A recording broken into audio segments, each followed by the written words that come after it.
नमस्कार. आज आपण कोथरूडमधील उजवी भुसारी कॉलनी या ठिकाणी आहोत. या ठिकाणी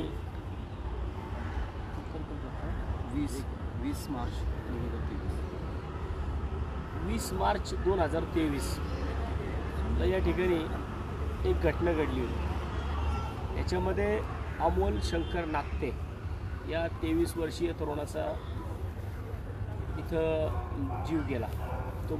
त्याला मृत्यू आला या ठिकाणी. आणि याच्यामध्ये ही संपूर्ण घटना या बाजूला एक छोटासा CCTV आहे, त्याच्यामध्ये जर कदाचित कव्हर झाली नसते तर मला वाटतं की आजपर्यंत या सगळ्या गोष्टी उघडसुद्धा झाल्या नसत्या. अमोल आणि त्याचे 2 मित्र हे बाजूला जे बेंचेस लागलेले दिसतात, ह्या बेंचेसवरती इथं रात्री 7:45ला 20 मार्चला रात्री 7:45ला या ठिकाणी बसलेले होते, गप्पा मारत बसले होते. आणि त्या दरम्यान अमोलला एक फोन आला. म्हणून अमोल फक्त इथून इथपर्यंत समोर आला या भागामध्ये.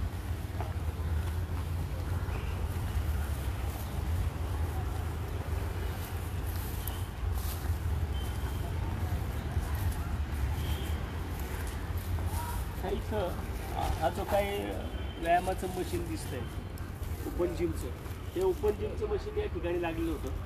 तिथून अमोल फक्त इथपर्यंत आला चालत ह्या ट्रॅकवरून. आणि तो इथं आला आणि ह्या मशीनवरती तो बसला. या मशीनवरती बसला आणि सडनली त्याला एक शॉक बसला. म्हणजे कुणाला त्याच्या मित्रांना पण कळालं नाही त्याला नक्की काय झालं आहे. कुणालाच काही कळत नव्हतं. कुणालाच काय कळे ना की नक्की झालं आहे काय. अमोल फक्त या मशीनवरनं खाली पडला आणि मित्रांना वाटलं की त्याला काय चक्कर वगैरे आली असेल, म्हणून त्यांनी इथं जवळच्याच सह्याद्री हॉस्पिटलमध्ये त्याला ॲडमिट केला. परंतु जागेवरती गेल्यानंतर डॉक्टरांनी सांगून टाकलं की तो ऑफ झाला आहे म्हणून. नक्की कुणालाच काय कळे ना की झालं काय. मग त्याच्यानंतर मग बाकीच्या सगळ्या लोकांनी इथं तपासणी केली. आमचा प्रशांत कनोजिया, प्रशांत नागते त्याचा भाऊ आहे, बाकीचे इकडचे जे स्थानिक लोक आहेत ती सगळी लोक इकडे जागेवरती आली.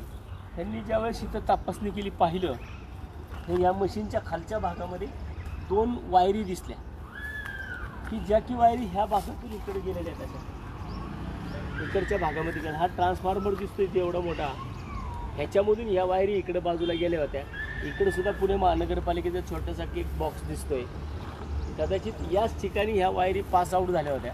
आणि त्याच्यामध्ये ज्यावेळेस ह्या ठेकेदारांनी, जो पुणे महानगरपालिकेचा हा ठेकेदार असेल, ह्या ठेकेदाराने इथं खड्डा घेऊन हे गाडलं आणि त्या टायमाला खालच्या बाजूला कदाचित त्या वायरी कनेक्ट झालेल्या असल्या पाहिजेत. आणि त्याच्यातून तो शॉक त्याच्या अंगठ्याला बसला आणि जाग्यावरती 4 ते 5 सेकंदामध्ये, आता मी काय प्रत्यक्षात घटना पाहिलं नव्हतो, परंतु जी काही लोकं इकडं होती ती लोकं सांगतात ते 4 ते 5 सेकंदामध्ये इथं त्याचं अमोल हा 4 ते 5 सेकंदामध्ये तो इकडं जागेवरती तो एक्सपायर झाला. आता विषय राहतो त्याच्यामध्ये की ह्या सगळ्या गोष्टींचा तपास लागला पाहिजे. यासाठी अमोलचा भाऊ प्रशांत, आमचे प्रशांत कनोजिया कंटिन्युअस ह्या विषयामध्ये फॉलोअप आहेत. कोथरूड पोलीस स्टेशनच्या गेल्या 8-10 महिन्यापासून ह्या लोकांनी ह्याचा पाठपुरावा केला आहे. परंतु आजसुद्धा ह्याला जबाबदार माणसावरती कुणावरही आजसुद्धा इथं गुन्हा दाखल झालेला नाही आहे. गुन्हा दाखल आहे परंतु तो कुणावरती अजून दाखल नाही आहे. याच्यामध्ये आता परवा दिवशी 11/10/2023ला एक डेथ रिपोर्ट आला ससून हॉस्पिटलचा, जो की आपण पोस्टमार्टम रिपोर्ट आला 11/10ला. त्याच्यानंतर आमच्या प्रशांतने दोघांनी पण पोलीस स्टेशनला हे सगळं नेऊन दाखवलं. आता ह्या पोलीस याच्यामध्ये हा PM रिपोर्ट ह्या PM रिपोर्टमध्ये क्लिअर लिहिलं आहे death due to electric shock. म्हणजे हा इलेक्ट्रिक शॉकनेच एक्सपायर झाला आहे हे तर PM रिपोर्टवरनं क्लिअर होतं. याचा अर्थ इथं क्लिअर 304चा गुन्हा दाखल झाला पाहिजे. हे प्रशांतचा भाव आलं.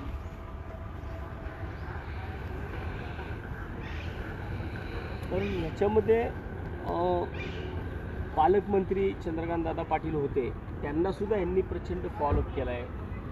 आत्ताच इथं आम्ही आल्यानंतर सुद्धा स्थानिक लोकांनी सांगितलं की इथं मागील एक 8-10 दिवसापूर्वी सुद्धा एका त्या भागामध्ये काम करणाऱ्या महिलेला सुद्धा शॉक बसला. ती पण इथून इकडे चालली होती. म्हणजे मला वाटतं की नक्की हे प्रशासनाला नक्की करायचं काय. अजून कोणतरी मेल्यानंतरनं मग ह्याच्यामध्ये तपास होणार आहे का, त्याच्यानंतरनं मग गुन्हे दाखल होणार आहेत का.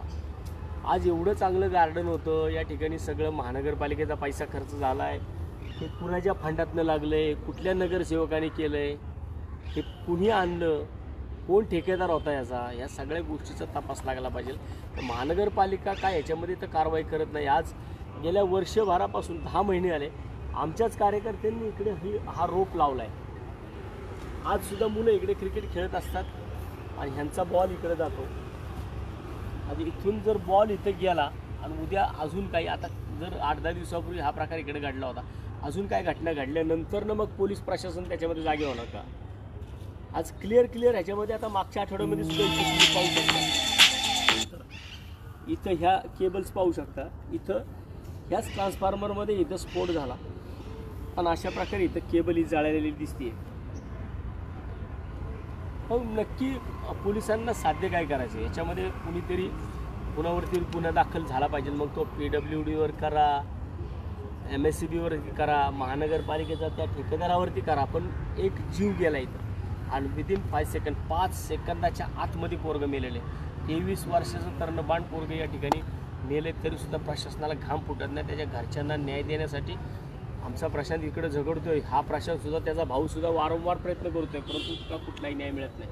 आपण आमच्या प्रशांतच्या तोंडून पहिलं ऐकू की प्रशांत किती वेळा तू पोलीस स्टेशनला गेला.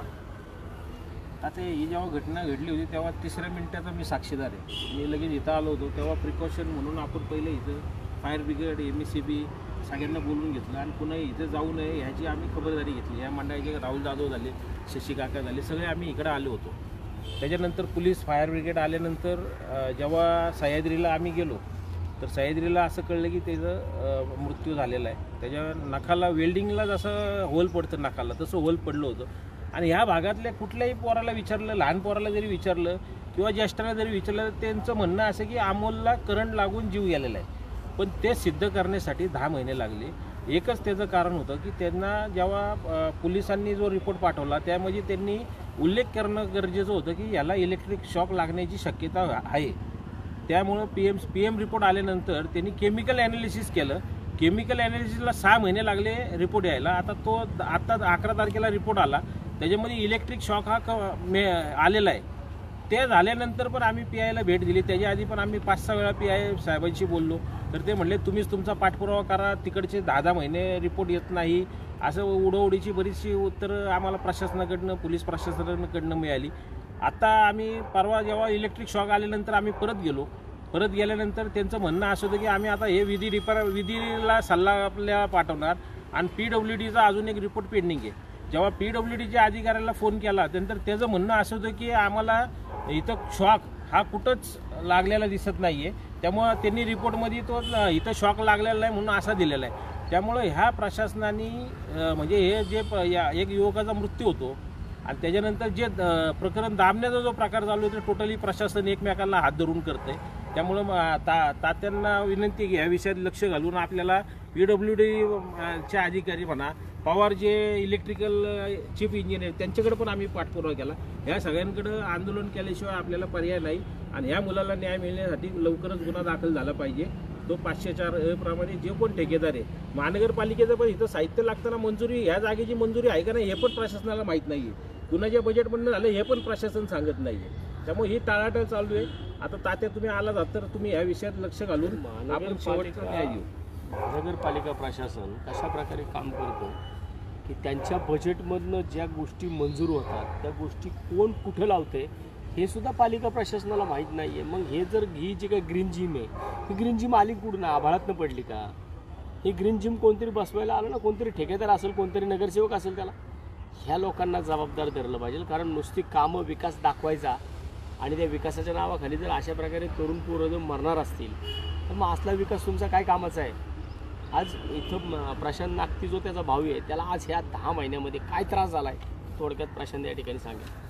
नमस्कार, माझं नाव प्रशांत नागती. मी माझा भाऊ, त्याचा 20 मार्च 2023 रोजी इथं शॉक लागून मृत्यू झाला होता.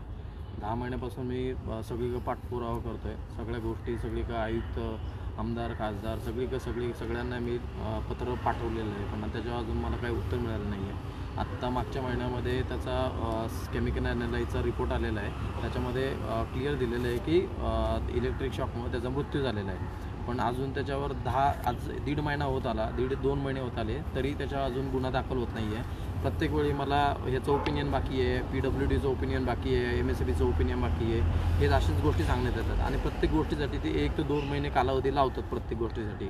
मग आता मी न्याय तरी कोणाका मागायचा? मला असं आहे, ह्या ठिकाणी जर आमदार, खासदार, मंत्री, संत्री यांचा जर मुलगा कोणी असला असता, भाऊबंधू कोणी असला असता, तर त्याला नक्कीच लवकरात लवकर न्याय मिळाला असता. असं मला एवढंच बोलायचं. आज विचार करा, याच्यामध्ये तसं आता ह्यांनी याची भावना बोलून दाखवली की जर कुठल्या मोठ्या माणसाचा त्या ठिकाणी मुलगा असता, भाऊ असता, तर त्यासाठी अख्खी यंत्रणा हल्ली असते. आज 1.5 महिना होत आला, जवळजवळ 11/10/2023 हा रिपोर्ट आला आहे. रिपोर्टमध्ये क्लिअर दिलं आहे death due to electric shock. अजून कसले पुरावे पाहिजेत पोलिसांना? स्थानिक पोलीस स्टेशननी कोणत्याही परिस्थितीमध्ये कामामध्ये त्यांनी दिरंगाई करू नये, नाही तर आम्हाला 156(3) तुमच्या विरोधात पण करावा लागेल. आम्ही पोलिसांच्या विरोधात सुद्धा पोलीस या विषयामध्ये तपास करण्यासाठी दिरंगाई करतात म्हणून 156(3) करायला आम्ही तुम्हाला मागं पुढं पाहणार नाही. आणि आज निवेदन तयार केले, पोलिसांना निवेदन देणार आहोत. त्या निवेदनाचा त्यांनी लवकरात लवकर विचार केला पाहिजे. नाही तर आता हे 22 तारखेला अधिवेशन संपतं आहे. 22 तारखेला अधिवेशन संपलं की मी स्पेशली ह्या विषयासाठी आत्ताचे पालकमंत्री अजितदादा पवार यांच्यासोबत मी ह्या विषयावरती भेटणार आहे. आणि दादांना हा विषय मी सांगणार की दादा, तुम्ही तरी पुणे जिल्ह्याचे आता पालकमंत्री आहात, नाही त्यांनी न्याय दिला, तुम्ही तरी न्याय द्या. अजून किती माहिती व्हायची वाट पाहिजे आपण इथं? एवढं मोठं मैदान आहे, इतकं सोन्यासारखी जागा आहे. आज ह्याला एक पोराचा जीव गेल्यामुळे सगळी लोक घाबरतात. कोणी इकडं कोणाची पोरं कोणी पाठवायला तयार नाही आहे, कोणी इथं खेळायला यायला तयार नाही आहे. म्हणजे स्थानिक लोकप्रतिनिधी जे होते, या ठिकाणचे जे नगरसेवक होते, त्या नगरसेवकांना सुद्धा या गोष्टींची थोडी तरी चाड असू नये का? बाबा इथं जर एखादं गेलं तर त्याची काय तपासणी तरी केली का? काय त्याची अवस्था झालेली आहे बघा. म्हणजे एकदा एक इन्सिडन्स घडला, त्याच्यामध्ये परत जाऊन बघायचंच नाही, परत जाऊन त्या ठिकाणी काहीच त्याचा इलाज करायचा नाही, ते असंच पडून ठेवायचं. बरं बाबा, ह्याला जो काही कंपन्सेशनचा विषय असेल तो 100% त्याला तो मिळाला पाहिजे. कारण तुमच्या अकार्यक्षमतेमुळं एका मुलाचा नाहक जीव गेला आणि त्याच्यामध्ये 1000% जर इथं death due to electric shock येतो, इलेक्ट्रिक शॉकमुळे म्हणजे ह्याचा अर्थ कुणीतरी ह्याच्या मरणाला कारणीभूत आहे. 304 नाही, यांना 304 दाखल झाला पाहिजे. 304 झाला तर ही लोकांना जामीन मिळू शकेल, गेट जामीन मिळेल. परंतु ह्यांना 304ची कारवाई यांच्यावरती झाली पाहिजे. एखाद्याच्या मृत्यूस कारणीभूत म्हणून आम्ही म्हणणार नाही की 302 दाखल करा. 304 यांच्यावरती 100% दाखल होऊ शकतो. आणि त्याच्यामध्ये पोलिसांनी जर केलं नाही, त्या पोलीस ह्या सगळ्या लोकांना पाठी घालतात आहे. ह्या लोकांचा काय विषय काय कुणाचं काय लागे बांधे आहेत, कुणाचे काय कळत नाही आहेत. कोण नक्की बरं पोलिसांवरती कोण प्रेशर आणते का? तर तुमच्यावरती कोण प्रेशर आणत असेल तर तसं तुम्ही सांगा. आम्ही महाराष्ट्र नवनिर्माण सेना म्हणून 100% ह्या विषयामध्ये प्रशांत आजपर्यंत बघतोयच आहे. परंतु आम्ही सुद्धा भविष्यामध्ये आज जर साहेब भेटले तर आज आम्ही त्यांना पत्र देणार आहोत, नाही तर आम्ही CPंना भेटू, आम्ही पालकमंत्र्यांना भेटू. कारण मला वाटत नाही की स्थानिक लोकप्रतिनिधींना भेटून काय उपयोग होणार आहे. जर स्थानिक लोकप्रतिनिधींना या नागतीच्या मृत्यूचं काहीतरी थोडी जरी जबाबदारी वाटत असती, थोडी जरी लाज वाटत असते, तर 100% त्याच्या पाठी. अरे आम्ही तुम्हाला कुठं म्हणतो तुमच्यामुळं तो मेला आहे, तो ठीक आहे ना, शॉक लागून मेला, पण त्याला जबाबदार कोण आहे? तो महानगरपालिकेने जे मशिनी बसवल्या त्याचा ठेकेदार आहे. MSEBने चुकीच्या पद्धतीने वायरिंग केलं तो आहे. तर नक्की कोण आहे जबाबदार? असा तर त्याला शॉक बसलेला नाही, त्याच्या पायाला जसं की आता प्रशांतने सांगितलं, मी सुद्धा तो फोटो पाहिला आणि तो व्हिडिओसुद्धा पाहिला. जर हाच इथला CCTV जर नसता तर मला वाटतं की काहीतरी वेगळं झालं असतं. कारण रात्री 8 वाजले होते, इथं कुणी नव्हतं, ते 3घच बसलेले होते. आणि त्याच्यामधून त्याच्याच मित्रांनी इथं ते तिकडं तोंड करून बसलेत. तो मी ते CCTVमध्ये पाहिलं होतं, तो असा पडलेला दिसतोय क्लिअर. आणि अवघ्या 4-5 सेकंदामध्ये पोरगा जो तोंडावरती पडला तो परत उठला सुद्धा नाही. एवढा भयंकर प्रकार आहे आणि एवढा भयंकर प्रकार असताना सुद्धा प्रशासन जर आज सुद्धा गुन्हे दाखल करण्यामध्ये टाळाटाळ करत असेल तर मला वाटते की नक्की दाल में कुछ तो काला आहे. नक्की कोणतरी ह्याच्यामध्ये मागं बॅकबोनला आहे की जो माणूस ह्याच्यामध्ये प्रेशराईज करतोय, जो माणूस ह्याच्यामध्ये गुन्हे दाखल करायला लावत नाही आहे. मला वाटतं अशा लोकांवरती गुन्हे दाखल जर केले नाही तर मी कालच प्रशांत माझ्याकडे आमच्या जनता दरबारमध्ये आला होता तेव्हाच मी त्याला सांगितलं की मंगळवारी मी तुझ्याकडे येईल आणि जर ह्याच्यामध्ये नाही केलं, जर पोलिसांनी ह्याच्यामध्ये गुन्हा दाखल केला नाही तर मला वाटतं की आपण ह्याच्यामध्ये 156(3) करू. 156(3) करून आम्ही स्वतः कोर्टामध्ये जाऊ.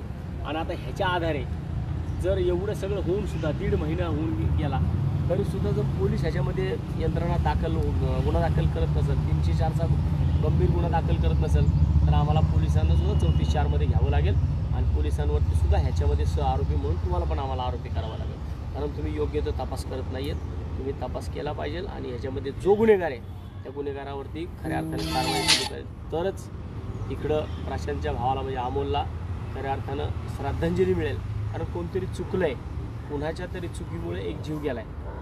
त्या जीवाला तिकडं तोपर्यंत त्याला श्रद्धांजली नाही मिळू शकत, त्याला शांतता नाही मिळू शकत जोपर्यंत त्याच्या मृत्यूला कोणतरी कारणीभूत आहे त्याला शिक्षा झाली पाहिजे.